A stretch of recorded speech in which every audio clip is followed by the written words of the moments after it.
Good morning. Good morning friends. આપણે chapter number 2ની અંદર સેક્રેટરીના ગુણો જે છે એની માહિતી અગાઉના લેક્ચરની અંદર જોઈ. આજે આપણે સેક્રેટરીની લાયકાતો જે છે એ લાયકાતો ત્યાં આગળ જોવામાં આવે છે. બરાબર. ગુણની અંદર ઘણા બધા પ્રકારના ગુણો જ્યારે વિદ્યાર્થીની અંદર આવે છે ત્યારે તે પોતે ભવિષ્યની અંદર એક સરસ મજાનો સેક્રેટરી બનવા માટે તૈયાર છે, પરંતુ હાલના સમયની અંદર યોગ્ય લાયકાતો હોવી પણ જરૂરી છે. ભૂતકાળમાં કદાચ જો લાયકાતનું મહત્ત્વ ઓછું અને ગુણનું મહત્ત્વ વધુ હતું. પપ્પાની વાત કરીએ, દાદાની વાત કરીએ કે પરદાદાની વાત કરીએ, કોકને તો આની સાથે કોઈ લેવા દેવા જ ન હોય. 7 પેઢીના નામ આપણને આવડવા જોઈએ. બરાબર ને? તમારું નામ, પપ્પાનું નામ, દાદાનું નામ, પરદાદાનું નામ, વડદાદાનું નામ, એ પેઢીની અંદર તમે જાણે જુઓ તો લાયકાતનું પ્રમાણ ઓછું અને ગુણનું પ્રમાણ હતું. પણ હાલનો તો કોમ્પ્યુટર સમય છે, કોમ્પ્યુટર યુગના માનવીઓ છો અને મોબાઈલ ફોનથી જ બધા કામ કરો છો, ત્યારે ગુણ કરતાં ગવર્મેન્ટે હવે લાયકાતને પણ પ્રાધાન્ય આપ્યું છે, ક્વોલિફિકેશન. બધા જ આજના સ્પર્ધાત્મક યુગમાં એવા દોડી રહ્યા છે ને કે ખબર નહીં કોણ કોની સાથે કેવી રીતે સ્પર્ધાત્મક રીતે આગળ વધવાનો પોતે પ્રયત્ન કરતા હોય છે.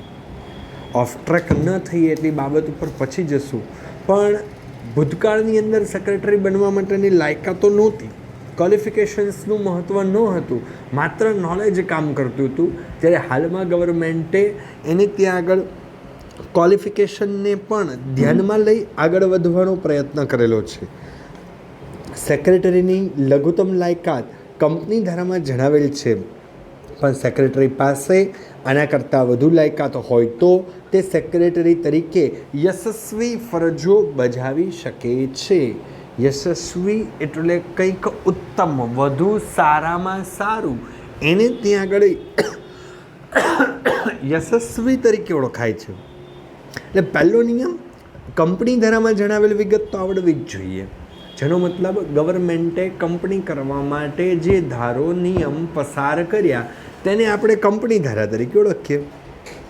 ઉપરાંત યશસ્વી ફરજો પણ એને બજાવવાની હોય. ખાસ કરીને આ લાયકાત શિક્ષણ અને તાલીમ દ્વારા મેળવી શકાય છે, જે નીચે મુજબ છે. પહેલું, અત્યારે તમે જે એજ્યુકેશન્સ મેળવો છો એ તમારી ક્વોલિફિકેશન જ છે. બરાબર. ડૉક્ટરની લાઈનનું ભણીને કોઈ દી એન્જિનિયરિંગનું કામ નથી કરતો અને કોઈ બિલ્ડિંગ પણ નથી બનાવતો, કારણ કે એની પાસે કોઈ લાયકાત નથી. એમ આજનો આ લેક્ચર ભર્યા પછી પણ તમારે તમારી ક્વોલિફિકેશન્સ નક્કી ન કરી હોય તો સૌ પ્રથમ કરવી ખૂબ ખૂબ ખૂબ જરૂરી છે. નહીંતર ઓફ ટ્રેક થવાના પૂરા ચાન્સીસ આ ઉંમરની અંદર રહેલા છે. કેટલા એવા વિદ્યાર્થીઓ જોયા છે કે ધોરણ 12ની અંદર 80, 85 અને 90% લાવે છે અને કોલેજમાં જઈને પોતાની ક્વોલિફિકેશન કઈ પ્રાપ્ત કરવી છે તે ભૂલી જાય અને કોલેજની ચકાચોંધણીમાં એ પોતે ત્યાં આગળ પોતાની લાઈફ બરબાદ કરે છે. કારણ કહેવાય ને કે કોલેજ એ તો સિમ્પલ બાબત છે, મોજ મસ્તી કરવાનું સ્થળ છે અને એ મોજ મસ્તી તમારી ભવિષ્યની કારકિર્દીને ખતમ કરવા માટેના પૂરતા પ્રયત્ન ત્યાં આગળ કરતા હોય છે. એટલે સૌથી પહેલું કીધું શિક્ષણ, એજ્યુકેશન મેળવવું પડે. ત્યારબાદ તાલીમ એટલે ટ્રેનિંગ પ્રાપ્ત કરેલી હોવી જોઈએ, જે નીચે મુજબ છે. પહેલું, શૈક્ષણિક લાયકાત, જેને આપણે એજ્યુકેશનલ ક્વોલિફિકેશન તરીકે ઓળખવાનો ત્યાં આગળ પ્રયત્ન કરીએ છીએ. દરેક વ્યક્તિએ હાલની અંદર કંપની સેક્રેટરી બનવું હોય તો ફરજિયાત નિશ્ચિત પ્રમાણપત્રને પ્રાપ્ત કરેલું હોવું જોઈએ અને એ એની શૈક્ષણિક લાયકાત છે એવું ત્યાં આગળ કહેવામાં આવે છે. સેક્રેટરી પાસે institute of company secretary of ઇન્ડિયાનું પ્રમાણપત્ર હોવું જોઈએ, જેને શોર્ટ ફોર્મની અંદર CS કહે છે. બરાબર. કંપની સેક્રેટરી તરીકે ઓળખવાનો ત્યાં આગળ પ્રયત્ન કરવામાં આવે છે. બીજી રીતે કહીએ તો તે કંપની ધારાની જોગવાઈ મુજબ સેક્રેટરી હોવો જોઈએ. આગળ ભણશું કંપની ધારા અનુસાર કઈ કંપની સેક્રેટરી રાખવો ફરજિયાત અને મરજિયાત. પણ અહીંયા આગળ એવું કીધું છે એની પાસે CSનું સર્ટિફિકેટ હોય તો એની ક્વોલિફિકેશન છે. કોઈ પણ CA ત્યારે જ હિસાબ ઓડિટ કરી શકે અને સિગ્નેચર કરી શકે જ્યારે એની પાસે ચાર્ટર્ડ એકાઉન્ટન્ટનું ફરજિયાતપણે સર્ટિફિકેટ હોય તો. આ ઉપરાંત કાયદાની ડિગ્રી અને દસ્તાવેજ બનાવવામાં અને કરાર ઘડતરમાં પણ એ મદદરૂપ બને છે. જ્યારે જ્યારે તમે CS બનો છો એ સમય દરમિયાન શિક્ષણ મેળવતી વખતે અલગ અલગ કાયદાઓ શીખો છો. એ કાયદા અંતર્ગત કયા દસ્તાવેજો તૈયાર થાય એનો પણ અંદાજ આવે અને કરાર કરવામાં, કોઈ સાથે કોન્ટ્રાક્ટ કરવામાં પણ તમને એ તમામ બાબતો મદદરૂપ ત્યાં આગળ બને છે. મુદ્દા નંબર 2, હિસાબી વ્યવસ્થાનું જ્ઞાન પણ હોવું જોઈએ, જેને કહેવાય અકાઉન્ટિંગ નોલેજ તરીકે ઓળખવામાં આવે છે. બરાબર, કોમર્સ સ્ટુડન્ટ છો તો અકાઉન્ટને ખૂબ પ્રાધાન્યતા આપો છો, એ મહત્ત્વનું છે. તો અકાઉન્ટ બાબતનું નોલેજ પણ હોવું જોઈએ, કારણ કે તમારે હિસાબી વ્યવસ્થા ભવિષ્યમાં જાળવવાની છે. સાદી ભાષામાં આવક અને ખર્ચ નહીં, એ ઉપરાંત ઘણી હિસાબી વ્યવસ્થાઓ હોય છે જે અંતર્ગત કંપનીના હિસાબો વ્યવસ્થિત રખાય છે તે જુઓ. દરેક કંપની અલગ અલગ પદ્ધતિઓથી હિસાબો રાખે છે અને વર્ષ પૂર્ણ થતાં ઓડિટ પણ કરાવે છે. કરાર મુજબ એ રખાય છે કે નહીં, સમયસર એનું ઓડિટ થાય છે તેની ફરજ છે. વર્ષ પૂર્ણ થતાં તમામ કંપનીના હિસાબોનું ઓડિટ CA પાસે કરાવવું જોઈએ, જેથી ભારત સરકાર એને માન્ય રાખે અને નિશ્ચિત આવક કરતાં આવકનું પ્રમાણ જો વધુ હોય તો ફરજિયાતપણે ગવર્મેન્ટને ટેક્સ પણ ભરવો પડે છે. શેરહોલ્ડર સમક્ષ વાર્ષિક હિસાબો રજૂ કરી શકાય. વાર્ષિક હિસાબ એટલે વર્ષના અંતે તૈયાર થતા હિસાબોને શું કહેવાય? વાર્ષિક હિસાબ તરીકે ઓળખવામાં આવે છે. આ બધું ત્યારે જ શક્ય બને છે જ્યારે તેમની પાસે હિસાબી વ્યવસ્થાનું પ્રાથમિક જ્ઞાન હોય. બરાબર, તમારી પાસે બેઝિક હિસાબ રાખવા માટેનું બેઝિક પ્રાથમિક જ્ઞાન હોય તો તમે આ કાર્ય સરળતાથી કરી શકો. ભલે ઘરમાં મમ્મી પાસે ડિગ્રી હોય કે ન હોય, પણ મમ્મીને ઘરની હિસાબી વ્યવસ્થાનું બહુ સરસ જ્ઞાન છે. પપ્પા પાસેથી કેટલા પૈસા લેવા, કેટલા રૂપિયાની અંદર જ ઘર ચલાવવું, ક્યાં ખર્ચ કરી શકાય, ક્યાં ખર્ચ ન કરી શકાય, આ બધું જ. પણ મમ્મીને પૂછજો, કદાચ નાનપણથી એણે આ કાર્ય કર્યું છે જેથી હવે કોઈ મુશ્કેલી નથી. એમ તમે પણ આવી નાની નાની હિસાબી વ્યવસ્થાનું જ્ઞાન અત્યારથી જ પ્રાપ્ત કરો તો કોઈ મુશ્કેલી ઉત્પન્ન થતી નથી. કાર્યાલયના સંચાલનનું જ્ઞાન. મુદ્દા number 3, knowledge of office administration, જે અંતર્ગત ઓફિસ એડમિનિસ્ટ્રેશનની અંદર કાર્યાલય કેવી રીતના રાખવું એની માટેનું વિશિષ્ટ પ્રકારનું જ્ઞાન ત્યાં આગળ હોવું જોઈએ. કાર્યાલયનો વડો એ સેક્રેટરી છે. બરાબર, આખી ઓફિસ મારે સંભાળવાની છે, તમારે સંભાળવાની છે, તો દરેક કાર્યની ફાળવણી મારી રીતે, કોઈ નીતિ નિયમથી, જુદા જુદા વિભાગોને કેવી રીતના સાચવવા, વિભાગોની અંદર યંત્ર ઉપરાંત અન્ય વસ્તુઓને કેવી રીતના મૂકવી, આ બધું જ એક કાર્યાલય સંચાલનનું જ્ઞાન છે. બરાબર ને? મમ્મી ઘણી વખત હોલમાં બેઠી હોય અને રસોડામાં આપણને કાંઈ મળતું ન હોય તો તરત એમ કે તમે એ કબડ ખોલો, બીજા ખાનાની અંદર ગોળ ડબ્બામાં છે, છતાં એ ગોળ ડબ્બો તમારી જેવા ચોરસ ડબ્બાને ઘણીવાર નથી મળતો. આપણે વિચાર્યું જ કોઈ દી કે મમ્મી કેમ બેઠા બેઠા એ કહી શકે? કારણ કે એને રસોડાના સંચાલનનું પૂરું જ્ઞાન છે કે કઈ વસ્તુ ક્યાં આગળ હોય. કમેન્ટ કરી સમજાણી વિદ્યાર્થીઓ. પણ જ્યારે એ જ્ઞાન આપણને આવી જશે ત્યારે આપણે પણ હોલની અંદર બેઠા બેઠા કહી શકશું કે આ વસ્તુ અહીંયા આગળ પડી હોય, એમ અહીંયા આગળ કાર્યાલયની અંદર પણ આ તમામ વસ્તુઓને યોગ્ય રીતે ગોઠવવામાં આવતી હોય છે. કાર્યાલયનો વડો સેક્રેટરી છે. કાર્યાલયના કાર્યની ફાળવણી માટે, જુદા જુદા વિભાગો માટે સંકલન સાધવા માટે તેની પાસે કાર્યાલય સંચાલનનું જ્ઞાન આવશ્યક છે. બરાબર, એને એ કાર્યાલય સંચાલનનું જ્ઞાન હોવું જોઈએ. દૈનિક આટલા ચોપડાઓ, આટલા રિપોર્ટ, આટલા વસ્તુઓની જરૂર પડે છે તો એ ક્યાં રાખવા, વાર્ષિક આ વસ્તુની જરૂરિયાત પડે છે તો એ ક્યાં મૂકવું, આવું તમામ પ્રકારનું જ્ઞાન એની પાસે હોવું જોઈએ. ખાસ કરીને સંકલન સાધવા શબ્દ 12મા ધોરણમાં પણ આવશે. કરેલા કાર્યોનો યોગ્યપણે ઉત્તર અથવા દરેક વ્યક્તિનું કાર્ય નિશ્ચિત સમયે એકઠું કરી કોઈ નિર્ણય લેવો એ સંકલન પ્રક્રિયા કહેવામાં આવે છે.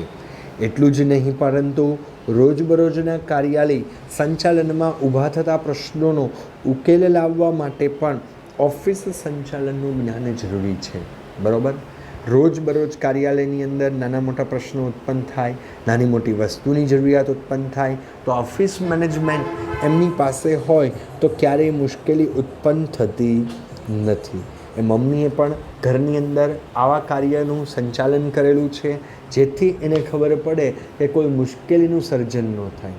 અમુક રસોઈ એ સાંજે જ બનાવે, અમુક રસોઈ એ સવારે જ બનાવે. એને ખબર છે કે સાંજે આ જ બનાવાય અને સવારે આ જ બનાવાય, તો આ વ્યક્તિને સાંજે ફાવશે આ રસોઈ અને આ વ્યક્તિને સવારે. તો આ પણ એક પ્રકારનું વિશિષ્ટ જ્ઞાન ત્યાં આગળ છે એવું કહેવામાં આવે. સૌથી મહત્ત્વનો મુદ્દો એક્ઝામ માટે ઇમ્પોર્ટન્ટ, સભા સંચાલનનું જ્ઞાન, નોલેજ ઓફ મીટિંગ મેનેજમેન્ટ. કોઈ પણ સભા રચવી છે તેની માહિતી. આ એક જ મુદ્દા ઉપર 12મા ધોરણમાં ચેપ્ટર નંબર લાસ્ટ આપવામાં આવેલું છે. જેની પહેલાં મહત્ત્વની બાબત કહું, પહેલું તો સભા એટલે શું. કોઈ પણ મહત્ત્વના મુદ્દા ઉપર ચર્ચા વિચારણા કરવા માટે નિશ્ચિત સમયે, નિશ્ચિત સ્થળે, નિશ્ચિત વ્યક્તિઓ ભેગી થાય તો એ એક પ્રકારની મિટિંગ કે સભા કહેવાય. હવે એનું બેઝિક નોલેજ સેક્રેટરી પાસે હોવું જોઈએ. બરાબર. સભા કયા કયા પ્રકારની હોય તો જો પહેલી લાઇનની અંદર કે છે કંપનીએ સેક્રેટરીએ સંચાલક મંડળની સભા હોય. કોઈ મહત્ત્વના નિર્ણય લેવા હોય તો માલિક તરીકે સંચાલક છે એ લોકો મિટિંગ કરે, શેર્સ હોલ્ડરો મિટિંગ કરે, ડિબેન્ચર હોલ્ડરો મિટિંગ કરે, લેણદારો વગેરેની સભાઓ ભરવાની હોય છે. બરાબર. શેર હોલ્ડર સાથે મિટિંગ હોય તો કંપનીની પ્રોગ્રેસ, કંપનીનો નફો અને ડિવિડન્ડ કેટલું જાહેર કરવું તેની માટે. જો ડિબેન્ચર હોલ્ડરની સભા હોય તો નિશ્ચિત સમયે ડિબેન્ચર હોલ્ડરની મૂળ કિંમત અને નિશ્ચિત સમયે એને વ્યાજની ચૂકવણી થાય છે કે નહીં એની માહિતી ત્યાં આગળ પ્રાપ્ત કરવાની હોય. લેણદારો માટેની હોય તો લેણદારને દેવા સંદર્ભમાં કોઈ સમયગાળો વધારી આપવો, દેવાની અંદર ઘટાડો કરવો, આ અલગ અલગ હેતુઓ માટે અલગ અલગ સભાઓ યોજવામાં આવે છે.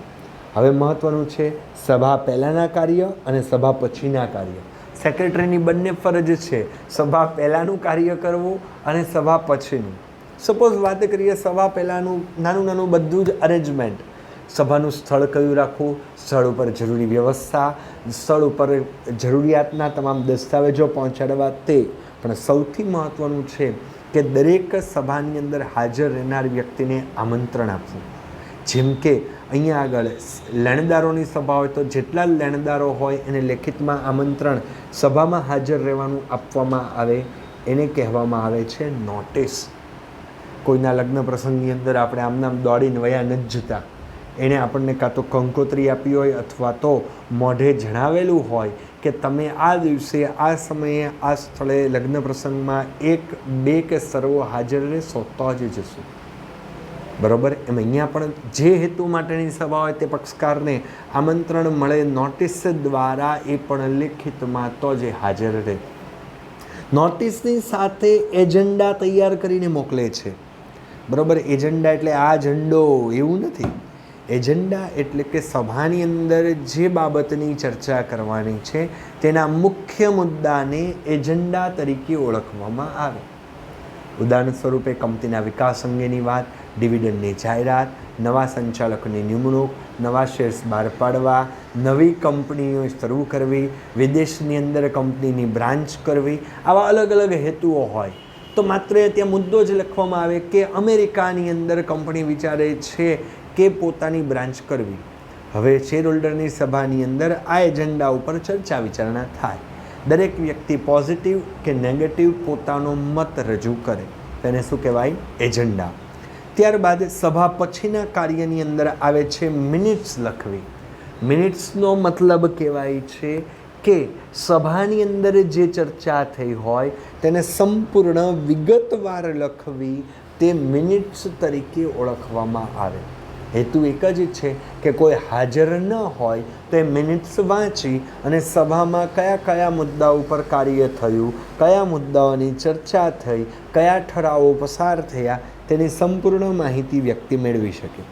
જેમ કે તમે આજે ગેરહાજર છો અને 4 લેક્ચરની અંદર 2 લેક્ચરમાં સૌથી મહત્ત્વનું કામ તમારા સર કે મેડમે ફેરબુકમાં કરાવ્યું, તો તમે તમારા ફ્રેન્ડની ફેરબુક લઈને લખો, તો 1 ટાઈપ ઓફ એમિનિટ્સ છે એવું કહેવામાં આવે. ત્યારબાદ કોરમ, બરાબર, સભા યોજવા માટે ઓછામાં ઓછી હાજર વ્યક્તિની સંખ્યાને શું કહેવાય? કોરમ તરીકે ઓળખવામાં આવે. જો એટલી સંખ્યા હાજર ન હોય તો સભા શરૂ થઈ શકતી નથી. એટલે સભા શરૂ કરવા માટે ઓછામાં ઓછી હાજર સંખ્યાને કોરમ કહેવાય. ઉદાહરણ આપું તો, બહાર ધોધમાર વરસાદ ચાલી રહ્યો છે અને વર્ગખંડમાં હું એન્ટર થયો અને 3 જ વિદ્યાર્થી બેઠા છે, તો શું હું મારો રેગ્યુલર કોર્સ ત્યાં આગળ ભણાવી શકીશ? તો તરત તમે કહેશો ના, કારણ યોગ્ય કોરમ નથી, સંખ્યા નથી. જેથી હું એને રિવિઝન કરાવીશ, ડિફિકલ્ટી કરાવીશ અને કદાચ એક સારો મહત્ત્વનો મુદ્દો જે ગેરહાજર રહેનાર વિદ્યાર્થીને ડીંગો પોપો મળે એટલે ભણાવી પણ દઉં, પણ ત્યાં કોરમ યોગ્ય નથી એટલે મહત્ત્વનું કાર્ય નહીં થાય. પરંતુ ઉદાહરણ ઊંધું કરીએ, ખાલી ઝરમર વરસાદ આવે છે ને માથું પણ પલળતું નથી અને તમે એક જ ગેરહાજર છો ને આખો ક્લાસ હાજર છે, તો શું નવો કોર્સ ભણાવીશ કે જૂનો? તરત તમે જવાબ આપ્યો, સર નવો જ કોર્સ ભણાવશે, કારણ વર્ગખંડની અંદર કોરમ યોગ્ય છે જેથી હું મારું મહત્ત્વનું કાર્ય કરી શકું છું. એમ અહીંયા પણ સભાની અંદર યોગ્ય કોરમ હોય તો ત્યાં આગળ સભા શરૂ થાય, અન્યથા સભા શરૂ થઈ શકતી નથી. ત્યારબાદ પ્રોક્સી, મુખ્ય શેર હોલ્ડરની બદલે કોઈ વ્યક્તિ સભામાં હાજર રહેવાનો અધિકાર ધરાવે તો એ પ્રોક્સી કહેવાય. બરાબર, મારા બદલે એમ કહું તમે જઈ આવજો. ઘણા લગ્ન પ્રસંગ કે ફંક્શનની અંદર મમ્મી કે પપ્પા એમ કે મારા બદલે તમે જઈ આવો, તો તમે પ્રોક્સી છો. કોના? તમારા મમ્મી કે પપ્પાના. કારણ કે ત્યાં આગળ જઈને તમે આવ્યા એમ નહીં પૂછે, તરત એમ પૂછે તમારા પપ્પા ક્યાં ગયા, કેમ નથી આવ્યા, તમારા મમ્મી કેમ નથી આવ્યા, એટલે તરત તમે એમ કહો મમ્મી બ્યુટી પાર્લરમાં ગઈ હતી ને પપ્પાને આવવું નહોતું એવું કહેતા હતા પણ તમને કહેવાની ના પાડી હતી એટલે હું આવ્યો, એવું કહેવાય નહીં. તો એના બદલે તમે તમારી મહત્ત્વતા દર્શાવીને પ્રોક્સી તરીકે પપ્પા કે મમ્મી વતી હાજરી આપો છો. આ તમામ જોગવાઈનું પાલન થાય છે. તે માટે કંપની ધારાનું અને સભા સંચાલનનું જ્ઞાન સેક્રેટરીને હોવું જોઈએ. યોગ્ય પ્રકારના આ જ્ઞાન હશે તો કોઈ પણ પ્રકારની મુશ્કેલી કરવામાં આવશે નહીં. એક્ઝામ માટે મહત્ત્વના ટૉપિક છે, ખાસ ધ્યાન રાખજો. રાઉન્ડ કરેલી વસ્તુઓ, બરાબર, 4માંથી કંઈ ને કંઈ એક્ઝામમાં પૂછાય છે. ફરીથી વ્યાખ્યાઓ રિપીટ કરું છું. પહેલું, સભાની નોટિસ. સભાની અંદર હાજર રહેનાર તમામ હકદાર વ્યક્તિને લેખિતમાં આમંત્રણ આપતો દસ્તાવેજ સભાની નોટિસ કહેવાય. ત્યારબાદ એજન્ડા. સભામાં જે મુદ્દાઓ પર ચર્ચા વિચારણા કરવાની હોય તો તે માત્ર મુદ્દાની લેખિત માહિતી, એને શું કહેવાય? મિનિટ્સ. ત્યારબાદ કોરમ. સભા શરૂ કરવા માટે જરૂરી સભ્યોની હાજર સંખ્યા, જેને કોરમ તરીકે ઓળખવામાં આવે. અને લાસ્ટ, પ્રોક્સી એટલે શું? તો કે સભામાં મૂળ વ્યક્તિના બદલે કોઈ અન્ય વ્યક્તિ હાજર રહેવા માટે હકદાર હોય તો તેને ત્યાં આગળ પ્રોક્સી તરીકે ઓળખવામાં આવે છે. આમ તમામ બાબતનું સેક્રેટરીને કંપની ધારા મુજબનું યોગ્ય જ્ઞાન હોવું જરૂરી છે. સમયે આ કંપની ધારો બદલાય, નિયમ બદલાય તો સેક્રેટરી એના જ્ઞાનમાં પણ ફેરફાર કરવો પડે, બરાબર. તો આ પ્રમાણે કાર્ય ત્યાં આગળ કરવામાં આવે. દરેક વિદ્યાર્થીને ખ્યાલ છે, છતાંય રિપીટ કરું છું. પહેલાં 1956નો કંપની ધારો લાગુ પડતો હતો, જે હવે બદલાય અને 2013નો કંપની ધારો લાગુ પડે છે. એટલે ધીરુભાઈ અંબાણી 1956ના નિયમ પ્રમાણે ચાલે છે, પણ હવે મુકેશ અંબાણીના છોકરા આવીને કંપની સ્થાપે તો એને 2013નો કંપની ધારો લાગુ પડે છે. It's that clear? ઓકે. મુદ્દા નંબર 5 થોડો મોટો ક્વેશ્ચન છે, ચિંતા ન કરતા. ન સમજાય તો 2 વાર વિડીયો જોજો. વિવિધ કાયદાઓનું જ્ઞાન પણ હોવું જોઈએ. નોલેજ ઓફ વેરિયસ એક્ટ તરીકે ઓળખવામાં આવે છે. વિવિધ પ્રકારના કાયદાઓનું જ્ઞાન ત્યાં આગળ હોવું જરૂરી બને છે, જેની અંદર વર્તમાન સંસ્કૃતિમાં સેક્રેટરી પાસે વિવિધ કાયદાઓનું જ્ઞાન આવશ્યક છે. શું કીધું? સ્વીકારી જ લેવામાં આવે, આવશ્યક છે ને જ્ઞાન. બરાબર. કારણ જો ન હોય તેની ફરજમાં આવે છે કે એને જ્ઞાન પ્રાપ્ત કરવું જરૂરી છે, તો જ કંપનીનું સંચાલન જે છે એ અસરકારક રીતે થઈ શકે. મમ્મીને પૂછવું ન પડે કે તને પાત્રા બનાવતા આવડે છે, પણ પપ્પાને ખબર જ હોય કે મમ્મીને પાત્રા બનાવતા આવડે છે, તો એને કહી જ દે કાલે પાત્રા ખાવાનું મન થયું. તો એ આવશ્યક બાબત થઈ, તો જ ઘર ચાલે, નહીં તો મમ્મી ને પપ્પામાં વેલણ ઉડે. બરાબર. એ જ મુજબ હવે વાત કરીએ અલગ અલગ કંપનીના જે નીતિ નિયમો છે તે નીતિ નિયમોની ત્યાં આગળ ચર્ચા કરીએ. જેમાં આ કાયદામાં ખાસ કરીને ભારતીય કરારનો કાયદો અસ્તિત્વમાં આવે છે, જેને ઇન્ડિયન એક્ટ તરીકે ઓળખવામાં આવે. ઘણી બધી જગ્યાએ જાઓ ત્યાં બોર્ડ વાંચજો, બરાબર. Follow the Indian act, Indian act rules says that કરીને અલગ અલગ નિયમો લખ્યા હોય તે. સેબીનો નિયમ, બરાબર. SEBI સેબી કહેવાય, જેનું પૂર્ણ નામ security exchange board of India છે, બરાબર. શેર બજારની તમામ કામગીરીના નીતિ નિયમો જે છે એ સેબી દ્વારા ત્યાં આગળ હોલ્ડિંગ નિયંત્રિત કરવામાં આવે છે. માલ વેચાણ હોય તો એની માટેનો કાયદો, સ્ટેમ્પ ડ્યુટી માટેનો કાયદો, કોઈ કંપનીમાં જોડાવ તો પ્રોવિડન્ટ ફંડ કપાય તો એનો કાયદો, જામીનગીરી એટલે શેર ડિબેન્ચર બહાર પાડવા માટેનો કાયદો, વેટના કાયદાઓ, સર્વિસ ટેક્સ અંગેનો કાયદો, એમ વિવિધ પ્રકારના ધારાકીય જ્ઞાન જો સેક્રેટરી પાસે હોય તો તેની કામગીરી કાર્યક્ષમ અને સરળ બને. દરેક જગ્યાએ દરેક કંપનીઓમાં આ તમામમાંથી મોસ્ટ ઓફ નિયમો જે છે એ રાખવામાં આવેલા હોય છે, બરાબર. તો એ તમામ કાયદાઓને ત્યાં આગળ ધ્યાનમાં લેવા જરૂરી બનતા હોય, જે કાર્યક્ષમ અને સરળ બને છે અને કંપનીને સંભવિત કાનૂની મુશ્કેલીઓમાંથી દૂર રાખી શકે. ઘણીવાર આ નિયમ ન ખબર હોય તો કાનૂની બાબતથી વિપરીત આપણે કાર્ય કરીએ અને વિપરીત કાર્ય કરીએ, જેથી ત્યાં આગળ મુશ્કેલીનું ઘણીવાર સર્જન થતું હોય. પણ કાયદાનું જ્ઞાન છે તો વિપરીત ક્યારેય નથી થતા, જેથી વ્યક્તિ કે કંપની ક્યારેય મુશ્કેલીની અંદર મુકાતી નથી. પણ પાછું રિપીટ કરવું, આ બધું નોલેજ કોને? તો કે સેક્રેટરીને હોવું જોઈએ. અને તમે કે હું કદાચ સેક્રેટરી ન બનીએ પણ કોમર્સ સ્ટુડન્ટ તરીકે પણ આ નોલેજ આપણી પાસે હોય એ ખૂબ યોગ્યતા દર્શાવે છે. ક્લિયર?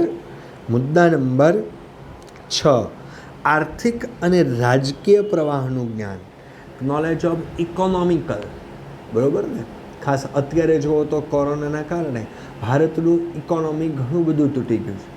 આર્થિક રીતે જીડીપી દર ઓછો આવી ગયો, ફિક્સ ડિપોઝિટના 7-8% વ્યાજ અત્યારે 5% આવી ગયા. એટલે ઘણી ગૃહિણીઓ ફિક્સ ડિપોઝિટ એના પિયરની કરાવેલી હોય તો હવે 5%માં જ વહી ગઈ. પહેલાં વ્યાજ પણ મળતું ને વ્યાજની ગણતરીઓ પણ થતી, પપ્પા પણ વ્યાજથી કદાચ ઘર ચલાવતા.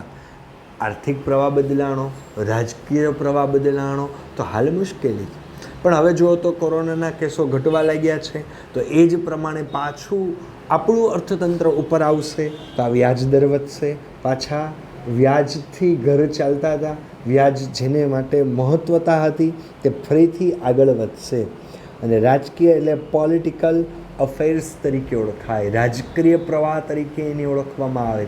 દરેક રાજ્યનો પ્રવાહ અલગ અલગ હોય. ગુજરાત રાજ્યનો પ્રવાહ અલગ છે, એમ મહારાષ્ટ્ર, પંજાબ, કર્ણાટક અને બિહાર પણ અલગ છે, બરાબર.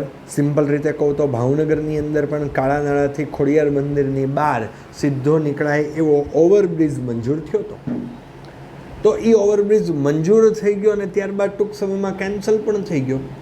રાજકીય પ્રવાહ અંતર્ગત ભાવનગરનું ડેવલપમેન્ટ અને વસ્તી ઓછી છે, એ જ નાણાકીય સહાય અમદાવાદના ઓવરબ્રિજમાં વહી ગઈ. શું કામ? જ્યારે ગુજરાત રાજ્યની વાત આવે છે ત્યારે ભાવનગર અને અમદાવાદની કમ્પેરિઝન કરવામાં આવે તો ભાવનગરની વસ્તી અને ભાવનગરની અંદર ટ્રાફિક સમસ્યા ઓછી, એ જ પ્રમાણે અમદાવાદની વસ્તી અને ટ્રાફિક સમસ્યા વધુ, તો આપણે ઓવરબ્રિજની જરૂર ઓછી છે, ત્યાં ઓવરબ્રિજની જરૂર વધુ છે, તો ઓવરબ્રિજ આખો ત્યાં ટ્રાન્સફર થઈ ગયો. તો રાજકીય પ્રવાહ છે. સમય પરિસ્થિતિ બદલાતા પ્રવાહ બદલાય, વિચારધારા કે નીતિ નિયમો બદલાય તો એનું ત્યાં આગળ ફરજિયાતપણે પાલન કરવું જરૂરી બને છે. કંપની સમાજમાં અસ્તિત્વમાં આવે છે, સમાજનો એક ભાગ છે અને સમાજમાં વિવિધ પક્ષકારો સાથે સંકળાયેલા છે, બરાબર. કંપનીની સ્થાપના સમાજમાંથી વિવિધ પક્ષકારો સાથે સંકળાયેલા છે અને દરેક પાસેથી માહિતીની આપલે પણ ફરજિયાત કરવી પડે છે. તેથી સેક્રેટરી તે વર્તમાન પ્રવાહોથી માહિતગાર રહીને પલટાતા પ્રવાહોથી વાકેફ થાય. હાલમાં અત્યારે આ પરિસ્થિતિ છે, ભવિષ્યમાં આ નિયમ બદલાઈ શકે એમ છે તો બદલાવવો પડે. જેમ કે જીએસટી, ભૂતકાળમાં જીએસટી નહોતું, અલગ અલગ પ્રોડક્ટો ઉપર અલગ અલગ નીતિ નિયમો હતા. ગવર્મેન્ટે બધું જ કેન્સલ કરી અને જીએસટી એપ્લાય કરી દીધું. તો સામાન્ય દુકાનમાં જાઓ તો જીએસટીનું બોર્ડ લગાડેલું હોય કે અમારી દુકાન કે બેડીનો જીએસટી નંબર આ, બરાબર ને. કરિયાણાવાળા દુકાનવાળાએ તે શું કરવું પડે? જીએસટી નંબર લેવો પડે. તો પૂછો કોઈ કરિયાણાવાળું ધ્યાનમાં હોય તો છે જીએસટી નંબર? હા તો ઇલીગલી છે, ના હોય તો હજી ઇલીગલ કાર્ય કરે છે એવું કહેવામાં આવે. સંચાલક મંડળને જાણ કરવી, માર્ગદર્શન આપીને કંપની માટે લાભદાયી પરિસ્થિતિનું શું કરવામાં આવે છે, નિર્માણ ત્યાં આગળ કરી શકાય એ બાબત સૌથી મહત્ત્વની છે. સમાજમાં પ્રવર્તમાન રાજકીય અને આર્થિક પ્રવાહોને કંપનીને ચોક્કસપણે અસર કરે, બરાબર ને. કંપનીને આર્થિક અને રાજકીય પ્રવાહ ચોક્કસપણે અસર કરે. એક ઉદાહરણ આપું કે ગુજરાતની અંદર કોઈ નિશ્ચિત એરિયામાં કંપની કરવી હોય તો કંપની ધારો અલગ છે અને બિહારની અંદર કંપની કરવી હોય તો કંપની ધારો અલગ છે. ગુજરાતમાં સબસિડી મળવાપાત્ર નથી કદાચ, પણ બિહારમાં નિશ્ચિત શહેરમાં કરો તો સબસિડી મળવાપાત્ર છે.